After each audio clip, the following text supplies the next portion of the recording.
Hi, everyone. Hi, I see some friendly faces. I'm Shipra Kayan. I'm a product evangelist at Miro. And I want to talk to you about retrospectives today. Before I start, they made me put this up there, so I'll give you a second to read the standard Atlassian disclaimer.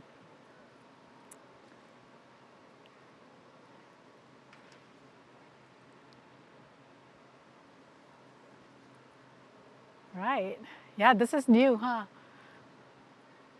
You need your headsets to listen to me.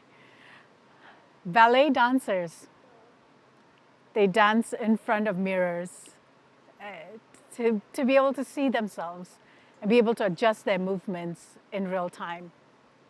I think of this as a form of continuous retrospective. You're continuously looking and observing and analyzing your movements to make them better.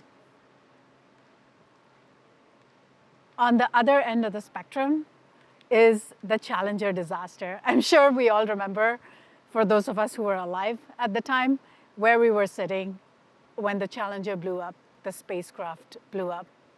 It's one of the most horrific man-made disasters in our history. Now, when that happened, President Reagan appointed a select committee to figure out what happened.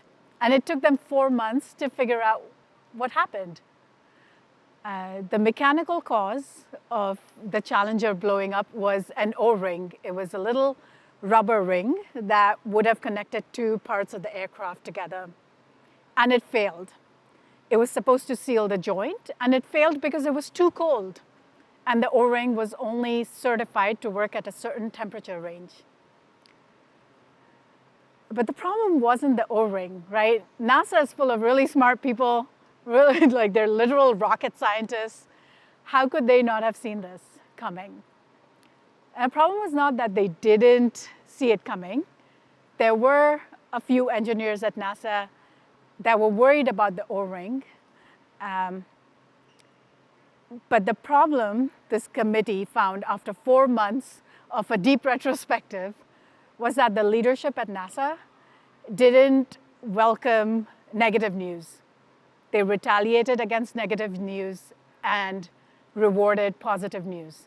They rewarded news that told them that, yeah, they could launch on time. And the news, any news that was negative, was about inherent risk in the launch, got filtered out through the management layers, and it never reached leadership. Because of this deep retrospective, this deep understanding of how teamwork failed in a massive way, NASA then has since then established processes and policies that welcome and embrace every tiny risk that anyone across the organization can up-level to its leadership. This is what a retrospective can do. We haven't had a disaster in our space life since then. So a retrospective, when we think about the word, we usually think about looking back at past events or dealing with past events. But the retrospective that I want to talk to you about is a meeting. It's a special meeting that teams hold that helps them learn and adjust for the future. You look at the past to learn and adjust for future behavior. And this is an important ritual currently practiced in Agile teams. You've probably heard of software teams doing retrospectives. But I've seen teams all across the board, whether it's marketing or ops or sales or finance, wherever you are in the organization, your team can probably benefit from a deep reflection of its practices. So today I want to talk to you about why you should do a retro, when to do a retro, how to do it if you haven't done one, how to do it so that it's effective, and you avoid theater. You avoid calling a meeting and going through the motions of having a retrospective without actually dealing with the real problems that your team has. So just like the Challenger disaster, or as simple as the ballet dancer, we all want to learn from our mistakes and not repeat the mistake twice, right? We want to make sure that we don't get into a pattern or a habit of inefficient processes. But a lot of us, even if you've heard of a retrospective, I'm sure it falls to the bottom of your to-do list, right? We're so focused on our to-do list, on executing, that we don't make time for reflection.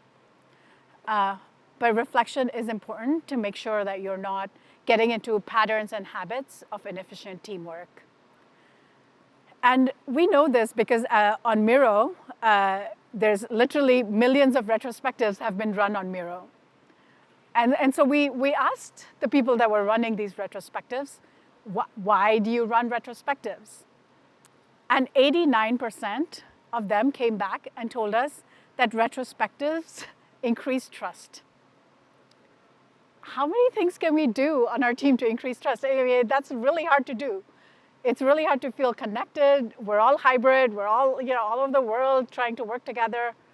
89% said retrospectives increase trust on their teams.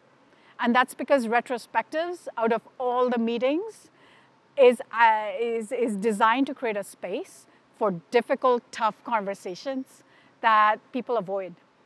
And when you finally have that tough conversation, if you're in a relationship, you'll know, having that tough conversation is really important to build bonds and trust.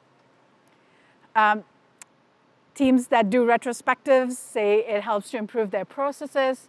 That's pretty obvious, right? So design, why do I have to keep waiting on you? And the designer feels like, wait, you keep changing requirements. Those conversations between a stakeholder and a designer wouldn't happen if it wasn't for the setting of a retrospective where they can come together and talk about what's not working for them and how to solve it.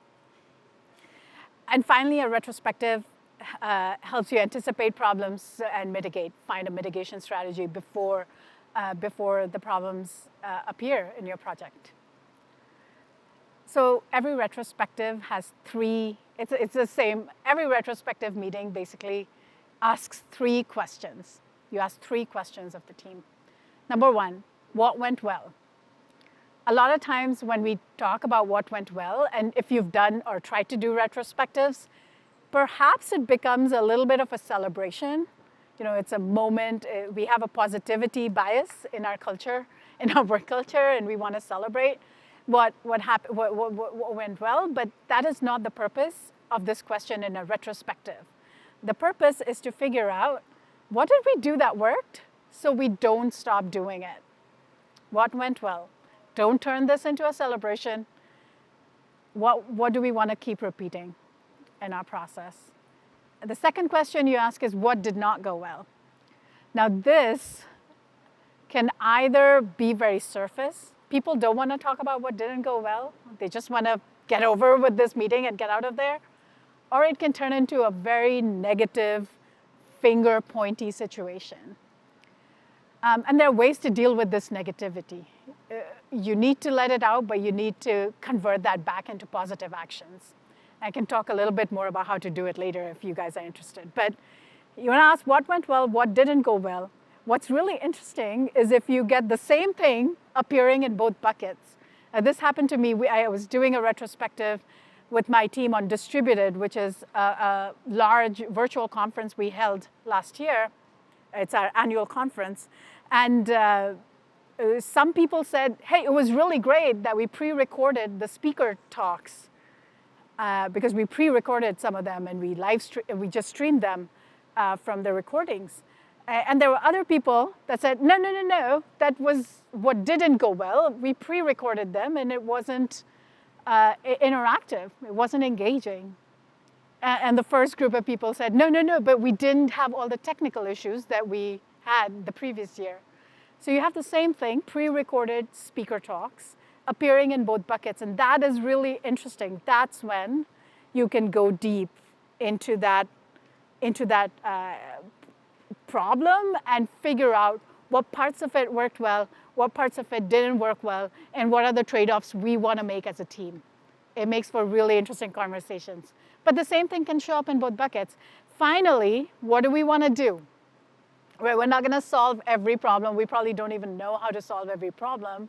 What is it that we can do to adjust. Yeah, you don't want to make a giant leap, but you want to adjust your future practices.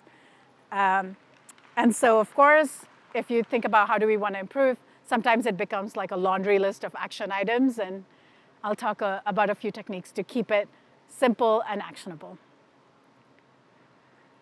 So yeah, 3 questions for every retro, but when should you do it? When do you want to put this meeting on people's calendars? Our calendars are full of meetings anyway.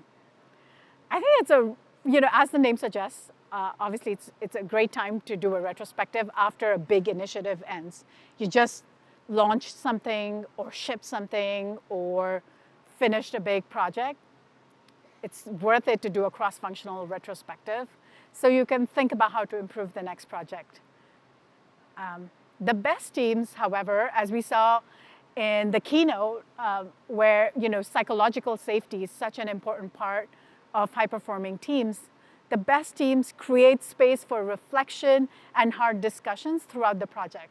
So on a monthly, bi-weekly, which is common in engineering teams, or even a quarterly basis, just getting together and retroing and figuring out what you need to adjust in your process and practices. My favorite time to run a retro, though, is before the initiative starts. It's called a pre-mortem sometimes. And I do this with almost every big project that I end up leading. Bring the team together during kickoff and ask them this one question. Let's imagine we finish this project. Let's imagine we launch the pricing change that we want to launch. And let's imagine it failed spectacularly. What might have gotten wrong? How might it have failed? How might we fail? And that's an excellent sort of moment to come together, look into the future, try and predict some of the biggest risks and create a mitigation plan.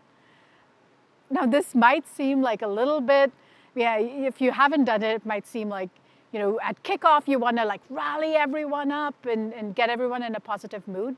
But honestly, doing a pre-mortem is so cathartic. It's like all the team members and all of their anxiety about the project comes out, and it's coming out in an actionable, useful, and controlled environment.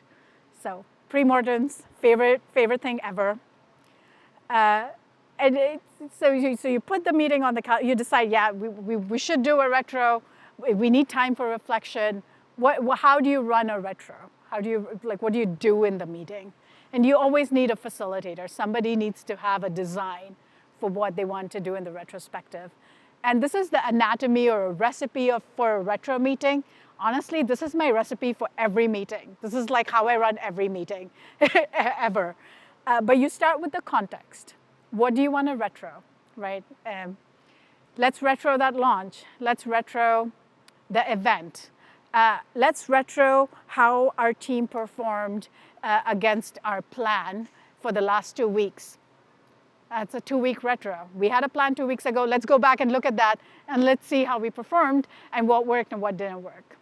So you want to have sort of a context for the discussion. You want to have boundaries around what you're retroing. And then this is really important. Every meeting, every discussion is like a dance between diverging and converging, right? You create options and you make decisions, or you generate ideas and then you choose ideas. So for a retrospective, it's really important to have some time for silent writing. Ask everyone to write what worked, what didn't work, and give them time in silence to reflect. I sometimes go back to my calendar and I will look at kind of, what were the meetings we had? Or I might go back and look at Jira or Trello to see kind of like, what did we commit to and where did we go? So some time for silent writing. This is a great way to get some of those topics out that are hard to speak out. If you're a little more introverted or a little more junior, it's hard to speak some things out, but it's easier to write. Then you discuss, you have a guided discussion around the most important themes, and then you decide what you're going to do about it. And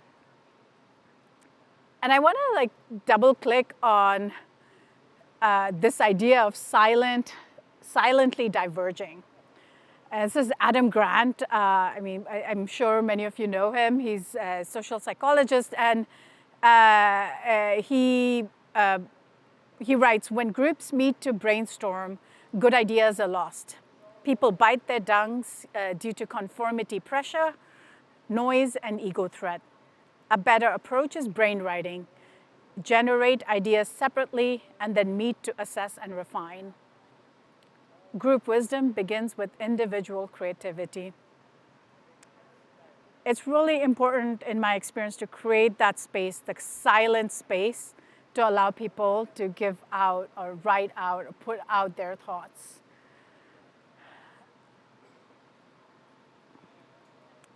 So I want to show you how I do retros using Miro. Of course, I use Miro. You can use any co-authoring tool that you have, Google Doc or Confluence or Trello. But to the powers that be, if we could switch to the demo laptop, let me go ahead. We did everything to disable the. So yeah, there. If I was going to do a retro, I think you guys can see this, yeah. If I was going to do a retro, the first thing I like to do whenever I need to design a team meeting is go to Atlassian's playbook. I'm not just saying this because I'm at Atlassian's conference. I've been using it since the day it was launched. If you guys haven't seen it, it's so great. It's got plays, which for me is methods to use to unlock your team in any given circumstance.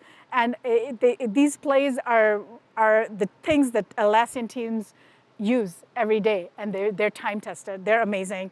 But I would go into the team playbook, and I would just do a search for a retro, if I can type. And there's like a couple of retro plays here, the 4 Ls or the retrospective. Click through the retrospective, and you can see sort of how to do it. And they do a much better job of like giving you real tips. What do you want to say at the beginning of the meeting? How do you set the stage? And kind of the same things. What went well? What could we do better? Action. So it gives you some tips on how to run it. If I was going to run it, I would do it in a Miro board. If you guys haven't seen Miro, it's a virtual whiteboard. So it's an infinite canvas where teams can come together and collaborate in real time. I think some of the future speakers are going to actually show you Miro in more detail. So stay tuned. But I would go into Miro. I would look for a template. Again, like I don't want to, everyone does a retrospective. Millions of retros have been run. I would just use one of the templates that other teams have used. And you can see some teams have a lot of fun with retros. I would just use this typical start, stop, continue. It's a very basic retrospective template. Here I've brought it up just for the sake of this. Just for the sake of this demo, like I'm not going to use it because I already have a retrospective baked for you, like those cooking shows. But you can see, just brought in a template, and teams can start using sticky notes to type in it. But let me show you the retro that I have baked for us. I'm going to move right over to it.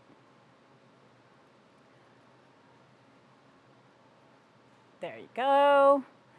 So in this case, what I did was I brought in a template, and I can put in a comment for my team. If my team is sort of distributed, I can just put in a comment for them and ask them to add their notes before we meet.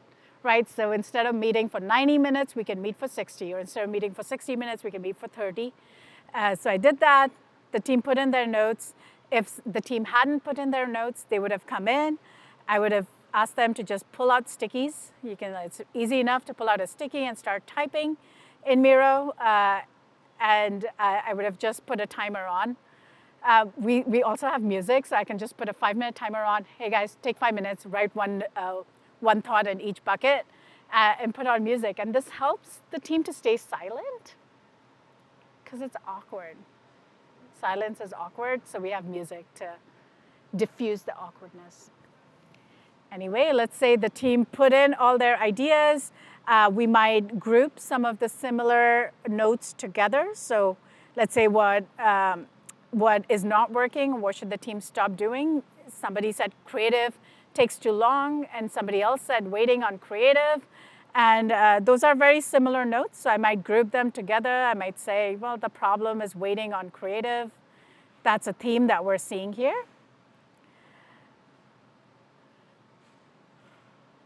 And once we've kind of grouped all of these items, we want to discuss them. We want to have like a deeper discussion, because writing is good for the first order thoughts. You might have sort of some new things might come out, new issues or problems might come out as you discuss them. Instead of, so let's say you go ahead, you have a discussion, and you come up with some action items. In this case, let's say you come up with some action items here. You can also do a voting. This is something that I do when I'm like seeing 7 or 8 action items. I'm like, we're not going to do all of that, guys. What is the one thing we can adjust for the next couple of weeks? Let's say in this case, there are a few action items, few ideas for what we could do next. We could start doing daily updates. We could start creating wireframes with creative, or we could start doing kickoff calls. I might just start a voting session and ask everyone in the room to vote on, out of these 3 topics, which ones do we want to really focus on? Can we just pick one? Which one should we pick to try? So here I can say everyone gets, 1 vote. You get 1 minute. Go ahead, start voting. I may not do the entire, of course, right now I'm the only one that's voting, so I'm gonna vote, and you can start seeing the voting results. In this case, after the retro, we've decided that this is kickoff calls with stakeholders is the one item that we all want to be doing. We all want to start for our next project, start doing kickoff calls. A lot of times after, this is where the meeting ends. Everyone goes off, and there's no follow-through. The way you can create a follow-through right here, for me, is always you create an action item from there. In this case, I'll just take the sticky note. I might say the action item here is to design a kickoff call template. Or it could be schedule. Just schedule the kickoff call. Schedule a kickoff call. That might be the action item. And once you've got this, you can straight away send this action item to Jira right from Miro. So if you're using Jira or Jira Work Management, you can easily convert this action item to something that you then start seeing in Atlas or Jira Work Management as a task. You can even sort of assign it to someone. In this case, I might assign it to Shipra, which is me, and I might put a due date on it as well. And there you go. And once I send it off to Jira or Atlas, it will show up for my entire team as an action item. So I'll pause there for the demo, and maybe we can head back to the deck and leave some time for Q&A. The reason I wanted to share this with you is because retrospectives for me has been the most useful play, the most useful type of meeting to change how a team is feeling. If a team is not feeling good, it's been a really great way to pivot that and get the team excited about moving forward and adjusting the ways they're working. If you keep ignoring the fact that people are unhappy, it's not going to fix itself. A team can fix itself. Nobody else is going to come from outside and fix your team.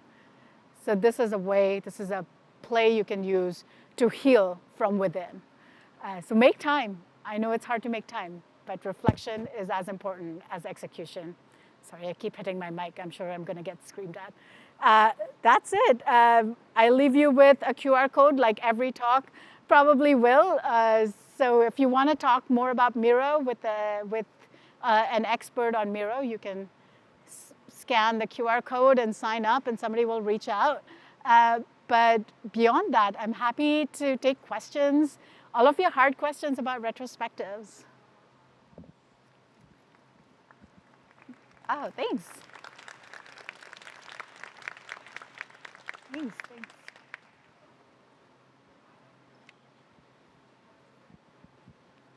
I think there's someone with a mic somewhere.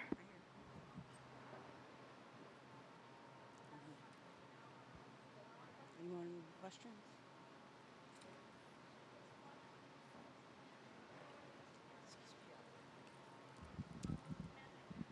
Hi, thanks for your talk. I was curious about asynchronous retrospectives. Like, Oops, I can't hear. can anybody hear me? Oh, okay, cool. Can you hear me now?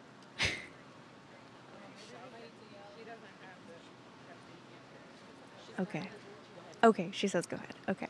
I'm curious about how you run asynchronous retrospectives. I can't hear it, sorry. She'll communicate it. Amazing. Here you go. Let's try it again. And third time's a charm. I'm wondering how you run asynchronous retrospectives. I'm guessing synchronous is best, but when you can't do that, what are tips for asynchronous? Yeah, tips for asynchronous. So for sure, getting people to add their first order thoughts is a good start. The way that I've done it as a leader that's been most effective, if you absolutely can't get the team together for 30 minutes, is to take the time to do an in-person call with the team that is in a different time zone. So I might have 2 retrospectives with me being the common thread between both. Not ideal. You want the team to resolve together. I think there really needs to be some synchronous aspects. It's kind of like performance feedback, right? It's nice to have that quiet time to write out all the hard things you want to say. But without that discussion, just written retros can feel a little either harsh or too surface. So yeah, I would do 30 minutes together. If you can't do them together, split it into 2 meetings and then combine the thoughts. There's someone up front.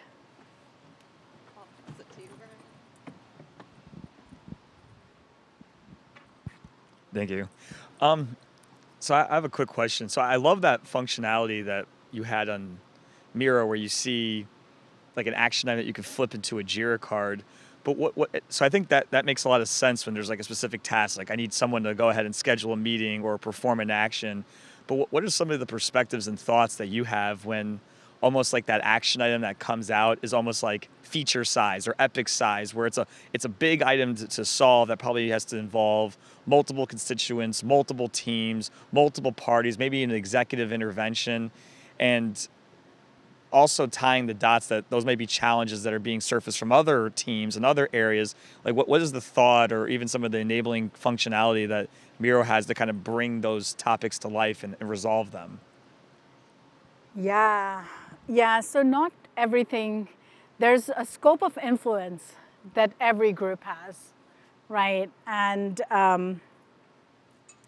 so for the scope of influence for the team that is doing the retro, even if it's a big epic size thing that you want to do, it's worth it to find the one champion. Who's the one champion that's going to start defining it and make that the next step? There has to be a small next step assigned to one person with a deadline. And that's something that I push really hard on. On the theme of what are some larger there's always these larger themes, like problems with creative is not just my team. Like every team is having a problem with Creative Studio. So what I've done in the past, and I don't have this on my board, but what I've done in the past is had a couple of buckets when we had there. One saying, what is it that we as a team can do? How do we have agency here? And what is it that leadership can do for us? And so putting those in the leadership bucket and having that conversation is important. But as a team, it's really important to start controlling what you can control and make impact there. I think I'm out of time. There's a like red blinking dot here. So find me. I'm here. I love talking about retrospectives. I know it's hard to make time for them, but make time and see you all around. Ciao.